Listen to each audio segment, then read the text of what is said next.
Hello and welcome back to After Whistle Sports. I'm Dylan and I'm here joined by some new folks, Tony and Derek. These are my NBA guys. So we haven't uploaded in a while. College basketball and college football seasons are both over, and so we were thinking about what we want to record. And these NBA playoffs have been pretty entertaining so far. We're on to the conference finals, and so I thought we were going to include a little bit of our analysis and give a brief overview of what's been going on in the playoffs so far. So, what do you guys think? What's the most surprising thing so far, at least of the teams who advanced or the teams who have recently been knocked out? Well, first off, I mean, no one expected the Mavs to make it this far. People said that they would get eliminated by the Jazz, and then obviously the Suns. I mean, huge upset by the Mavs. I'm not too surprised by the Eastern Conference, but the West is a little bit shaky right now. Yeah, I think the Mavs just bringing it to 7 games is also a testament of their strength, considering how well they've been playing at home. And I know there's been a little bit of a trend in the West where people tend to win more home games than away games. At least for it looks like that's how it's been in the Suns Mavs series, especially. Also agree. Another thing is the Heat, the 76ers. I think people kind of expected Harden to step up a little bit more than he did, and it kind of showed how he's declined since his peak on the Rockets. Yeah, I was really surprised with the Mavs as well because I felt like they were one of those teams where everyone knew Luka was going to get his and drop the 35-point, 40-point games, but his supporting cast has been really incredible. You see, Max Kleber is shooting, I believe, 37% from three. You have Dorian Finney-Smith, who's playing great defense and spacing the floor for them. And then Jalen Brunson's a guy who is a great second ball handler for Luka. If Luka is being guarded by the opposing team's 2-guard, Brunson's going to get his own against the 1. And so as a team in general, they just play really good defense and they space the floor well. And so I was surprised when they beat the Suns, but they're definitely a strong team. And so with that being said, let's go into a little bit of predictions for maybe the upcoming round, conference finals between the Warriors and the Suns. What do you guys think? First of all, who do you guys think is going to win that game? In how many games? And who are the X factors? Do you believe in the series? This might be a little controversial, but I think the Mavs will win the series in 6. I think that their role players have been doing exactly what they need to in terms of shooting well when Luka gets double teamed and spacing the floor extremely well. I don't think the Warriors have a great defensive matchup against Luka with the injuries of Gary Payton and Otto Porter's day to day, which means he won't be at his full strength. And the biggest weakness for both teams is obviously the lack of a center, which means it seems like it's just going to be a small ball matchup. And I think the Mavs have been playing slightly better than the Warriors as of recent. I actually agree with that take a lot, but I don't know if I could conclusively say that the Mavs are going to beat the Warriors. I mean, the Warriors have championship experience. They have, experienced roster, experienced coach. They have a lot of really good shooters and a lot of players that can handle the ball and sort of create their own shots, like Jordan Poole, Klay Thompson, Steph Curry. They can all do that. And so I think that they'll be a little bit lethal. I have Warriors in 7, but, the Mavs can put up a good fight. I think that they have a lot of good 3 and D players, and they match up well against the Warriors as a result, but it's just difficult to say. Yeah, I'm going to agree with Derek here. I actually also have the Warriors in 7. I just think both teams are going to try to play small, and I feel like Draymond Green's going to be the X factor in the series once again, as we've seen many, basically every playoff series he's played in, he's had one of the biggest effects on the court, because what he can do defensively, kind of just roaming around and being able to stop that Luka pick and roll, I feel like is something really important. What the Warriors usually do against star scorers, superstar players, is we saw with Kevin Durant, LeBron, they'll let Luka score 40 points as long as they shut down the other guys. And so I feel like the Mavericks could have a chance to take over the series if guys like Dorian Finney-Smith or Spencer Dinwiddie or Jalen Brunson end up having big games where they break out, because that's what the Warriors don't want. They're fine with Luka getting his, but they don't want Luka and Brunson or Luka and Smith or Luka and Kleber putting up big numbers in that game.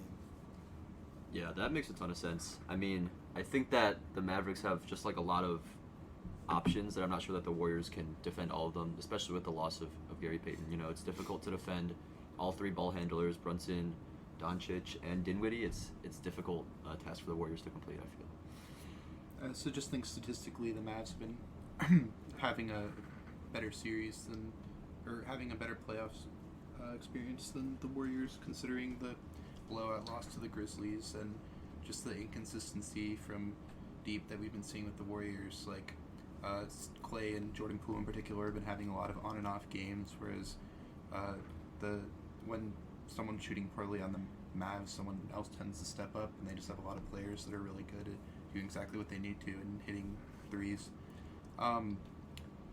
Personally, like, I think the Warriors are a little bit overranked right now. Like, I think the Grizzlies were a relatively easy matchup for the second round compared to, like, obviously the Suns, and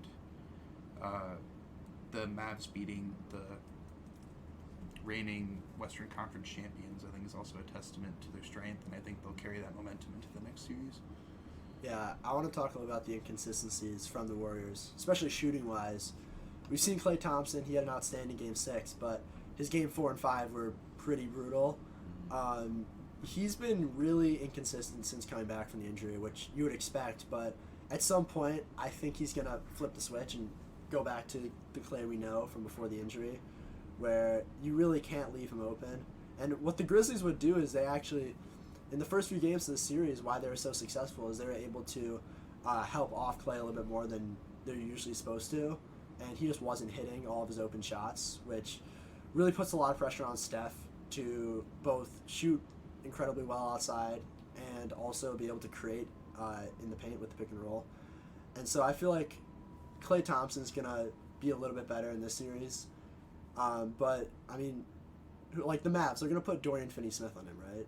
Or they're going to put one of those other wings like Bullock or one of those guys. Probably Dorian. Yeah. I mean, those are, like, pretty elite-level defensive wings. I mean, those are tough guys.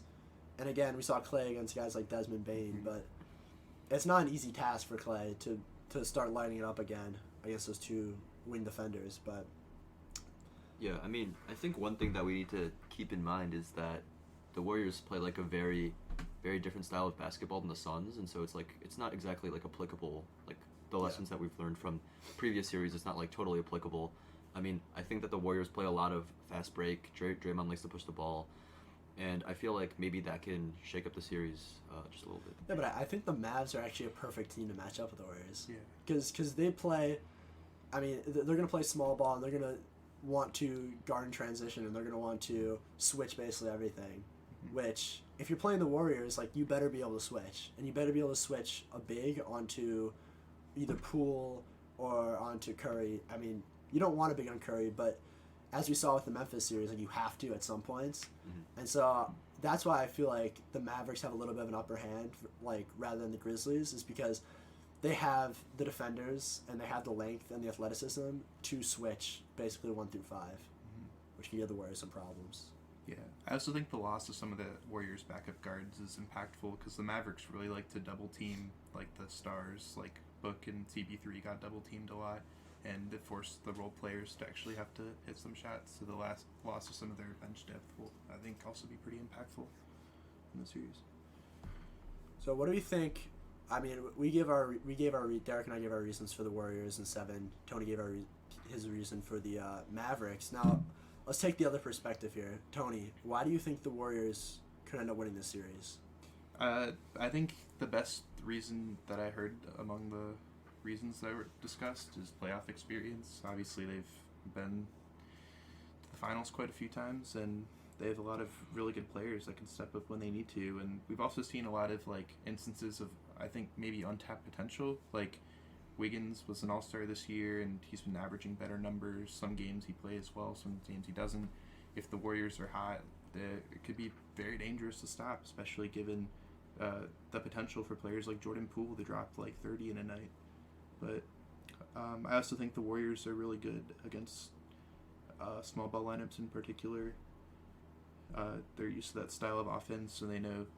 I feel like they probably have a better understanding of its weaknesses and strengths than anything else. So I think they have a pretty good matchup against the Mavs.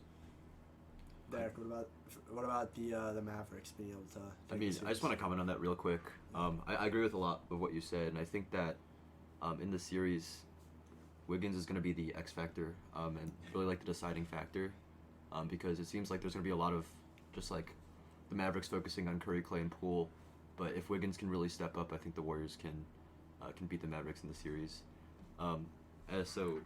As for your point, I mean, I think that the Mavs, obviously Luka can go off on any given night. He has the potential to drop 40 whenever he wants to.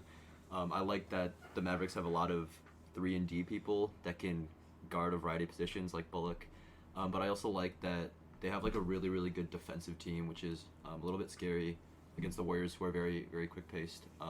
And Jason Kidd seems to be doing really, really well defensively as a coach, so that's something that can definitely help the Mavericks win the series.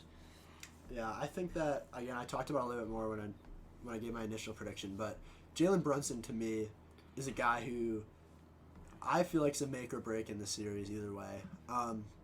If he's playing up to like his elite level, which we saw in certain points in the regular season, we saw in certain games in the playoffs, not necessarily super consistent, but we've seen it in a few of these games so far. He's hard to game plan around because you can put him and Luka on the court at the same time, and you basically have two guys who can score at all three levels, who can create, who can run the pick and roll, and who could run in transition. And that's just hard to pick up because let's say you have to try to give a soft double or a hedge on Luka on a pick and roll. Like, you can't really leave him open, and he's so good drawing fouls. He's so good getting to the lane as a smaller guy and creating. He's the guy who I feel like the Warriors are looking at right now and trying to create like a full game plan to really contain him. Because if they contain Brunson, I think the series is going to be not fairly easy for the Warriors, but it's definitely going to be a winnable series with home court advantage. So I'm curious, who do you think the Warriors are going to guard Brunson with? That's a tough question. Like, I mean, I guess it depends on who they're going to throw at Luka. Because I was saying they're going to throw Wiggins at Luka, or at least for most of the time they're going to try to put Wiggins on him. Yeah. But I could definitely see like Draymond getting some time on Luka. I could see Clay getting some time on Luka. Yeah. And that means that it's going to be whoever is not guarding Luka is probably going to be the second guard. So I mean, it could be Curry. I mean, Curry on Brunson. That's not a good look for the Warriors. It's not a good look, but who are you going to put him in? Like, Yeah. Poole maybe? I mean, Poole's a better defender than Curry, but if you wanted to run Poole and Curry on the court at the same time, maybe with a guy like Clay, then that's a little bit of a problem, right? If you're on a guy like Looney, if you're on a lineup of like Looney, Curry, Clay, and Poole, and try to run like a small ball lineup, I mean that's tough, and I feel like that's when the Mavs are gonna unload their like 3-guard and put Kleba and Dwayne Finney-Smith there. The other thing about the Mavs is they're really good at targeting specific players, like the way they targeted Chris Paul in the series. Yeah. They'll probably force like either ISO situations with Luka and Steph, or switches, or like ball rotation until they end up doubling Luka, which they probably will have to do at some point because he's kind of unstoppable right now. I've seen some like incredible clips where he does like this new spin move into like a step back three. Yeah. Oh, yeah. We'll see what they do, but I think it's gonna be a good series. Yeah. Who do you hide Curry on? I guess like on the defensive end of the floor. Like, do you have him go like? I mean, personally, I would just put him on a shooter like Bullock, because Bullock. you don't want him on someone that's like can drive to the lane, right? Because that's one of Curry's main weaknesses. But if you can just stay in the corner and just sort of like be invisible on defense, I feel like that's the best defensive matchup for the Warriors. Yeah. I mean, they hit him pretty well against the Grizzlies, to be honest. so. Yeah. Like, Definitely. Yeah. the Grizzlies didn't have many opportunities to attack him one-on-one. No. I mean, when they did, they usually scored. But I don't know. It'd be interesting to see how the Mavericks run their offense and try to hunt those matchups that they do want. Instead of having Luka try to go toe-to-toe with Draymond or Wiggins the entire game. Which, I mean, Luka can do that. It would just be a Giannis-type effort, you know? Yeah, I mean... Okay, let's move on to the Eastern Conference a little bit. What do you guys see so far from these two teams, the Heat and the Celtics? I mean, we could talk a little bit about the Celtics-Bucks Game 7 and that whole series, because honestly, that was one of the better playoff series I feel like we've seen recently. It was just physical, like sometimes it was pretty ugly, bad basketball, but Yeah. for the most part, it was just a defensive masterpiece from the Celtics. Definitely. What makes the Celtics as a team just so good, so tough to attack in the half court? Well, first and foremost, I think there's just not like an exploitable player on the Celtics. You know, like Definitely agree. there's definitely exploitable players on other teams, but you know, the Celtics have a really solid defensive lineup. They move smart to the one just so they could have like a really, really guardable, you know, a team that can guard, you know, any position, and you can switch really easily. So the Celtics have that. They have the ability to stop dominant big men, dominant wings, because they have Grant Williams, you know, Al Horford locking up the paint. Even Robert Williams wasn't playing, but like they're still doing fantastic. So I think they have a really, really, you know, solid rotation that is keeping their defense really, really good. Yeah, defense, they've been coached super well. Ime Udoka has been doing a great job with the Celtics so far. Honestly, I think this is going to be a very defensive matchup between the two teams. I think honestly, one of the X factors might be the performance of either Jalen or Marcus Smart, given Kyle Lowry's absence and the Heat having to substitute in guards that have less playoff experience and, I mean, arguably better defense than Lowry, but less playoff experience. And obviously, I'm assuming Butler's going to be on Tatum, so that will definitely be quite the showdown. But I think the X factor will come down to some of their other guards in this series. I'm excited to see how Tatum responds to being hounded by Jimmy for basically like 40 minutes every game for the entire series, because when we saw him against the Bucks, he had a bunch of different guys on him. Like he had times where he had Giannis guarding him and giving him like 3 feet of space, and then he's able to just pull up.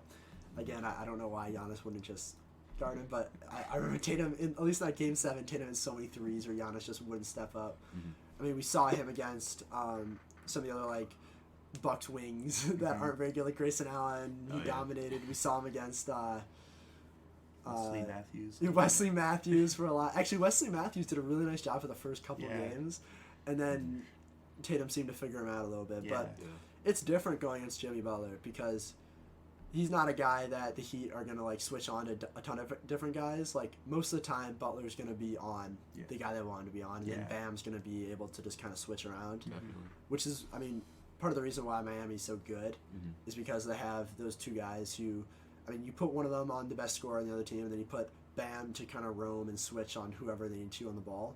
Yeah. And they have like a bunch of other guys that can, for the most part, be serviceable off-ball defenders. But I was really impressed with the Celtics and how they handled Giannis.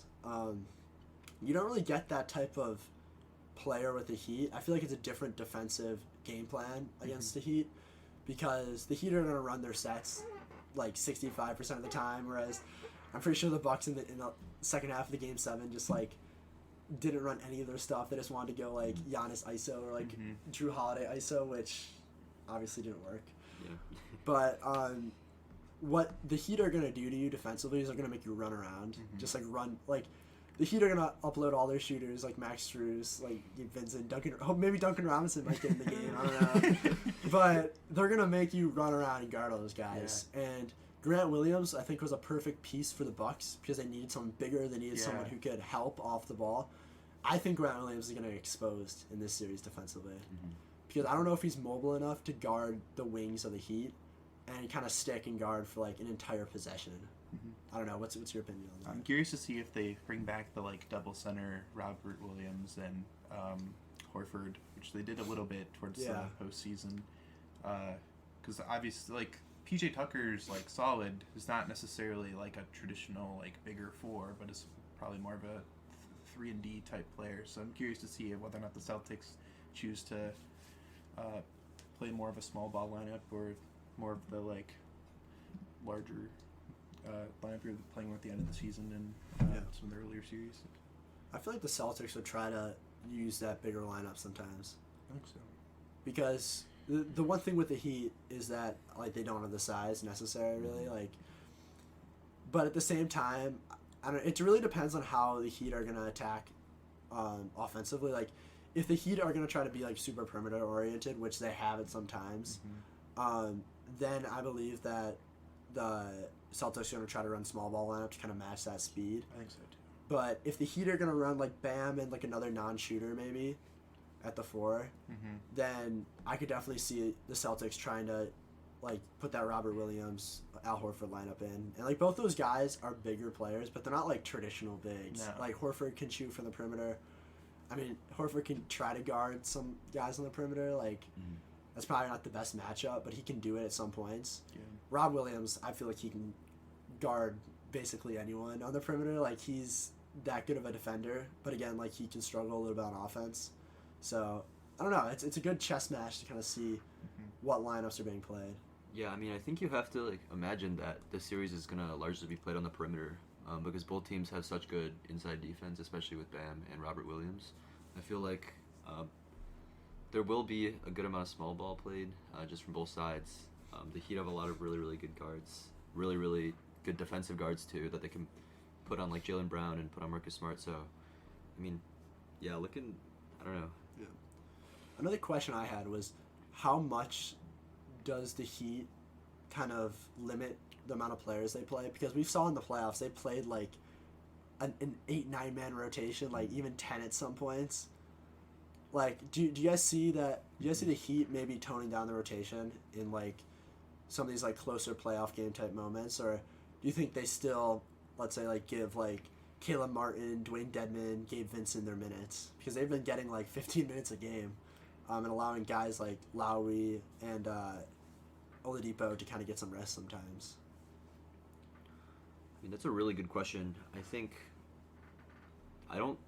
that Spoelstra will shorten the rotation, but it's not necessarily like a solid rotation. I think that he'll be making adjustments game to game, and he'll be switching people in and out of the rotation. But I definitely think he'll shorten the rotation. Play Jimmy the most minutes for sure, and yeah, shorten the rotation. Yeah, it seems like he uses a lot of the like really defensive guards just to like tire people out, almost like bench energy for defense. And sometimes when the shots aren't falling, you just gotta sub in someone else. Like we saw what he did with Duncan Robinson. He went from like a starter to like a off the bench to like sometimes not even getting minutes for most of the series. He played like 6 minutes, I believe, in the last series. The Heat 3-point percentage has been suffering though, so I'm curious to see if Spoelstra will start playing Duncan Robinson or choose one of the defensive guards like Strus or Vincent to get more minutes compared to the other guards. The problem with Duncan Robinson, it's almost like the Heat being so good defensively is bad for Duncan Robinson, because they know if they put him in, the Celtics are not going to want to attack anyone else on the Heat one-on-one. They're just going to zero in on him. And like that's not because he's like so much like of a terrible defender. It's just that he's so much worse than everyone else on the Heat individually. And so you put him in there, and what you don't want happening is like Tatum and Brown getting free looks. Because I mean, the way the Heat want to play is they want to limit the amount of like good shots that the Celtics can really get, especially from the two guys who can heat up. And so, yeah, I honestly like Duncan Robinson over under like total like 24 minutes. Like, what are you thinking in the whole series? I'd give the under on that one. The under? Like Jaylen Brown is such a good offensive threat, especially like he's been performing super well in the fourth quarter for a lot of series. I think these games are going to be close. I don't think there's going to be much play time for Duncan. So we get the under. We got one under, Derek. What do you think? I mean, I think I'm going to go over, actually. I think that the Heat are going to put in Duncan Robinson as like a bench spark player, because I think that the Heat starting lineup will have some difficulty scoring, and so they might need that little burst off the bench, which is why I think they'll use Robinson. I'm going under. Again, like I'm just imagining to myself they put Robinson in at like maybe like the beginning of the third quarter a little bit, and they just let Jason Tatum switch on him and pick and rolls and just score like 6 points in a row, and then he goes right back out. But like you get Max Strus, and I mean he's basically Duncan Robinson. Like he's better on defense, and he's a better like ball handler too. You can use him as like a secondary ball handler. So I don't know, unless Max Strus is like unable to find the rim, like I don't think he's gonna play at all. And well, let's talk a little bit on that note about offensively what the Heat are gonna try to do, because this team is we're talking about inconsistency with the Warriors. The Heat are really consistent defensively, but you don't know what you're gonna get on the offense. Like, Yeah. are you gonna get Butler putting 40 points per game, but like, are you gonna get like Kyle Lowry and Bam not doing anything on offense, basically, which has happened in playoff games before. Yeah, that's a good question. I mean, it seems like the Heat offense is really relying on Jimmy as a primary facilitator, and so I think it's largely going to depend on how the Celtics can defend and contain Jimmy, because we've seen Jimmy be able to exploit, like elite center defenses like the 76ers, or we've seen him be able to, do what he wants, and so I want to see what the Celtics draw up defensively, but yeah, I think Jimmy will do his thing. It's just a question of if the other pieces on the roster can do their thing as well. Yeah, I definitely agree. They have a similar situation to I almost want to say like the Grizzlies, where they have a lot of solid players and a few stars around them. And I'm curious to see which players step up on the Heat, because they have like players like Oladipo, who definitely, like, we've seen glimpses of greatness from him, and Tyler Hero, obviously Sixth Man of the Year, great energy off the bench. Curious to see how he matches up against a tired like Jaylen Brown or Marcus Smart.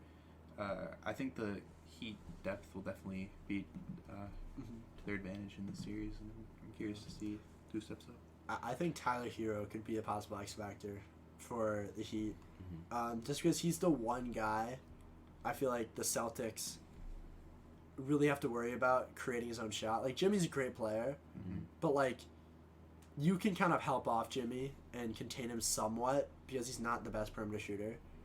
A guy like Bam, like, again, he's like a great athlete. He can run a transition. He's gonna make like those like 8-footers, those little floaters. But again, like, you don't worry about him too much.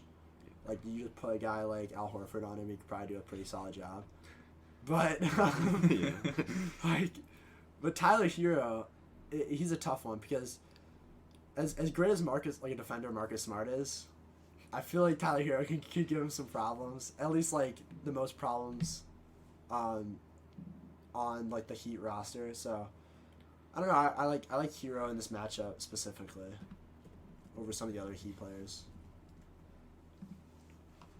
Yeah, most definitely. I think some people to keep in mind though on the Celtics. I mean, I think Derek White plays some pretty good defense. He could be a good defensive guard. I don't think that the Celtics have as much guard depth as the Heat do, which could potentially be a concern. But I think that the Celtics do have a lot of like good role players that can switch onto like certain defenders and defend all types of positions. Yeah, definitely. Like, I could see like them putting like Grant Williams on one of their guards, because he's like definitely like small enough for that to work. I'm curious to see if they play like some of their other players. Like Peyton Pritchard has been getting actually a decent amount of minutes recently. I'm curious to see if they actually like continue playing Peyton, and whether or not they'll like be able to deal with the Heat depth, because there's been times where I've seen the Heat play like more of a small ball lineup where just a lot of guards, and I'm curious to see if they can exploit the lack of, or I wouldn't say lack of, because I agree Derek White is a really good defensive guard, but I'm curious to see if they can exploit some mismatches. Yeah, like Derek White's a good player, but he's not like a factor on offense. Like we saw, he's not. We saw like Brook Lopez on Derek White. Okay, and he's basically shutting him down. Like Derek White, he's a good defender. He's not someone like. Listen, if the Celtics are gonna win the games by feeding Derek White against mismatches, then I feel like the Heat are gonna live with that. Because every time Derek White takes a shot, that's one shot that Tatum and Brown aren't taking. So like, like you want Derek White to try to create or try to like spot up at the top of the key. Like, you're fine with that. And I agree with Tony with the fact that the Celtics don't have as much guard depth, which could present an issue. But Marcus Smart has been really good. Like, he can hold, like, as a point guard, he can definitely hold his own, which I was curious to see how he would perform in the playoffs as a point guard. But I mean, he's exceeded expectations so far, so there's nothing that makes me think that he can't do what he's been doing against the Heat. I mean, like, for sure, Marcus Smart has been like a great defender, and like I guess a two-way player throughout the playoffs. But it's just a question of like he can't play the full 48 minutes, and the Heat just have like a barrage of guards that they can throw at the Celtics. Yeah. So Like, they can throw Gabe Vincent there. Yeah. Like that's not like an easy matchup. yeah, it's, I'm also curious to see how the Heat defensively, like if they choose to double team Tatum, for example. We saw what they did to Trae Young, clamping him up in the first round, and I'm curious to see how Spoelstra chooses to organize the defense. Yeah, I don't think they'll double, just because like you don't want against the Celtics to leave some of these like guys in the corner open. Like Horford can hit an open shot. Definitely. Grant Williams can hit an open shot. Like, of course, like again, I talk bad about Derek White, but like at times he can be like a useful player, somewhat. Pritchard again, like you don't want to leave him open. Yeah. And so I'm looking through like their rotation, and it's just a bunch of guys who can shoot, and then Robert Williams. But I don't know. I guess you could double, to be honest. Like if you trust your rotation enough for the Heat, like defensively, and they've been great defensively, like I guess you could. But I think they can guard him pretty much straight up and just let Tatum score his like 30-point games and just limit Jaylen Brown and Marcus Smart.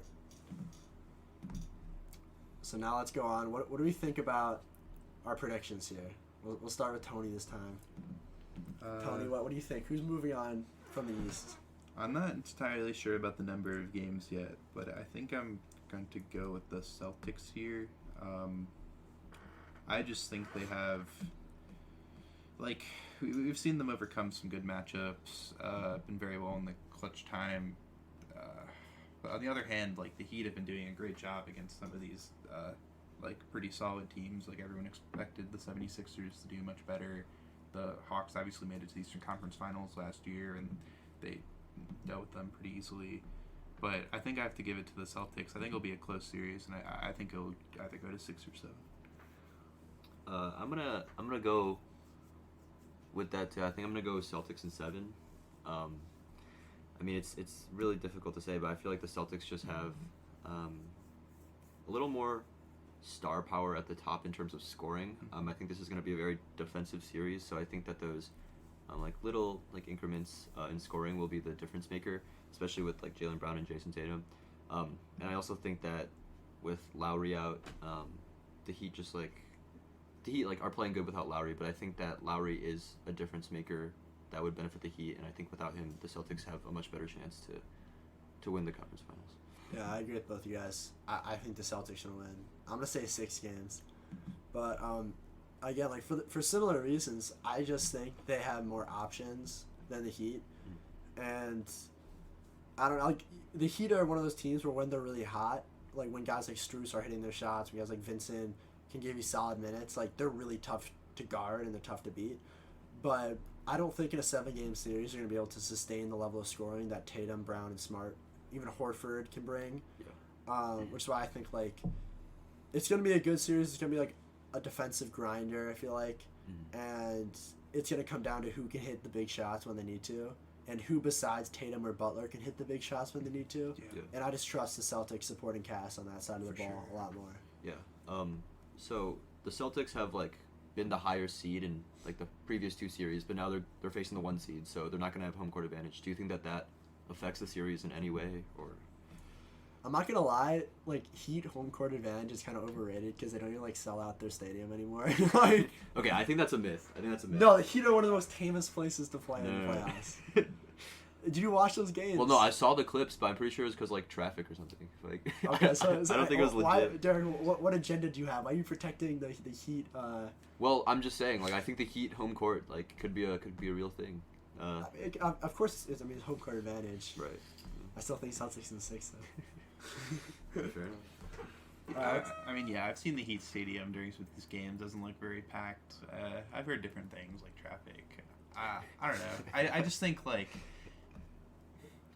to me, the home court advantage is going to make the game closer. Is it going to be a game decider? I don't necessarily think so. I think like we've seen Tatum Game 6 take over in the Bucks Stadium, and like they have That's true. they don't have that poor of like a away record. No. I don't know. They won games on the road in the playoffs. Mhm. Like, they're not a team like Grizzlies who are gonna like collapse on the road. Yeah, like I think someone like the Warriors are way more of play better at home team Yeah. than the Celtics or Heat. Okay, let's go real quick. Just go through. Let's give our finals predictions. I know this is pretty early, but we both think the Celtics are getting through from the East. So, Tony, who do you think ultimately come back in like a month? Who's got it? I think I kind of think the Celtics will be the NBA champions this year. Like, I think they have a really good matchup against either the Warriors or Mavs, just given their depth of, or not depth, but like lack of defensive weaknesses that are exploitable and just really good, like guards and forwards to match up against the Mavs or the Warriors. Yeah, I'm gonna have to say the same. I think Celtics, whoever comes out of the West, Celtics are probably beating them. Yeah, Tatum just looks really good right now. So. Yeah, this is probably a hot take. But, I mean, according to 538, they have the lowest chance to win the finals. But I like the Warriors. Oh, I just okay. think, like, talent-wise, as a team, you don't want to see them in a 7-game series. And I think they could compete with anyone in 7 games. Any team. Like, when they're... Again, they've been inconsistent, but, like, I think they're going to really button it down at this point, from this point forward. And it's hard to guard Curry, Clay, Draymond, Poole, Wiggins. Like, no one had, like, we talk about these teams that have great defensive schemes, great defenders, but, like, no one has that many great defenders. And ultimately, I think the Warriors they have that playoff experience. I like their matchup against a team like the Heat. Celtics would be a little bit harder, but I don't know. I like the Warriors in this one, but we'll see. We're excited for the games. Maybe we'll do, maybe we'll do another podcast later in the week. I'm not sure, but maybe we'll get Yas on here too. Yeah. Anyways, thanks for listening. Enjoy all the games and see y'all later.